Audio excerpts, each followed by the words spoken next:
Selamat datang di channel PNS Super. Jangan lupa subscribe dan like untuk mendapatkan informasi lebih banyak tentang berita PNS. Ini aturan baru tes hingga penilaian kelulusan CPNS 2021. Pemerintah baru saja mengeluarkan aturan baru mengenai calon pegawai negeri sipil, CPNS. Ini tertuang dalam Peraturan Menteri Pendahayagunaan Aparatur Negara dan Reformasi Birokrasi Nomor 27 Tahun 2021 tentang pengadaan PNS. Dalam aturan yang dikutip CNBC Indonesia, Kamis 2 Desember 2021 dimuat mengenai salah satunya ketentuan pelaksanaan, penilaian, dan perhitungan nilai untuk bisa lolos seleksi kompetensi bidang SKB. Pertama, mengenai materi SKB yang tertuang dalam pasal 42 yang dilakukan menggunakan sistem CAT. Materinya adalah mulai dari psikotes, tes potensi akademik, tes kemampuan bahasa asing, hingga tes praktik kerja dan wawancara. Kedua, untuk ketentuan penilaian tes SKB di pusat tertuang dalam pasal 44 yang dibagi menjadi 3. 1. SKB dengan sistem CAT merupakan nilai utama dengan bobot paling rendah 50% dari nilai SKB secara keseluruhan. 2. Dalam tes wawancara pada SKB, selain dengan sistem CAT diberikan bobot paling tinggi 30% dari nilai SKB secara keseluruhan. 3. Jika ada jenis atau bentuk tes berupa uji penambahan nilai dari sertifikasi kompetensi diberikan bobot paling tinggi maksimal 20% dari nilai SKB secara keseluruhan.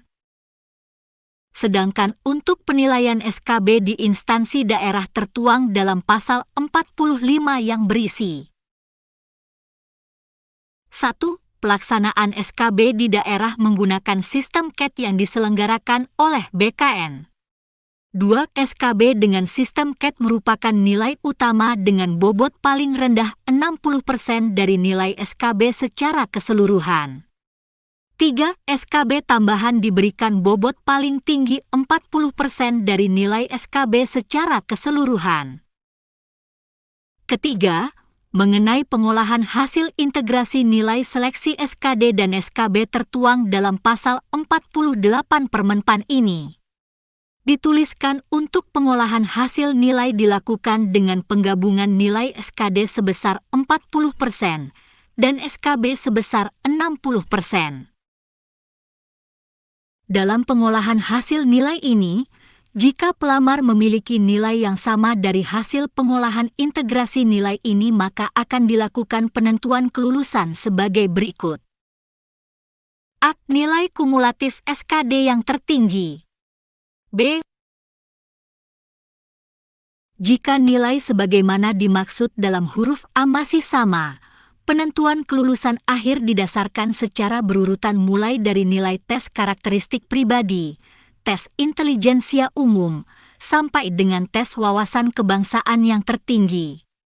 C. Jika nilai sebagaimana dimaksud dalam huruf B masih sama, penentuan kelulusan akhir didasarkan pada nilai indeks prestasi kumulatif yang tertinggi bagi lulusan diploma atau sarjana atau magister. Sedangkan untuk lulusan sekolah menengah atas atau sederajat berdasarkan nilai rata-rata yang tertinggi yang tertulis di ijazah.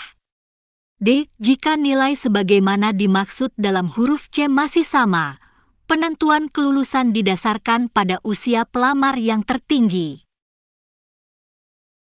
Keempat, mengenai pengumuman hasil akhir seleksi yang akan dilakukan oleh pejabat pembuat komitmen, PPK, secara terbuka berdasarkan hasil pengolahan integrasi nilai SKD dan nilai SKB yang disampaikan oleh Ketua Panselnas. Jangan lupa subscribe dan like untuk mendapatkan informasi lebih banyak tentang berita PNS.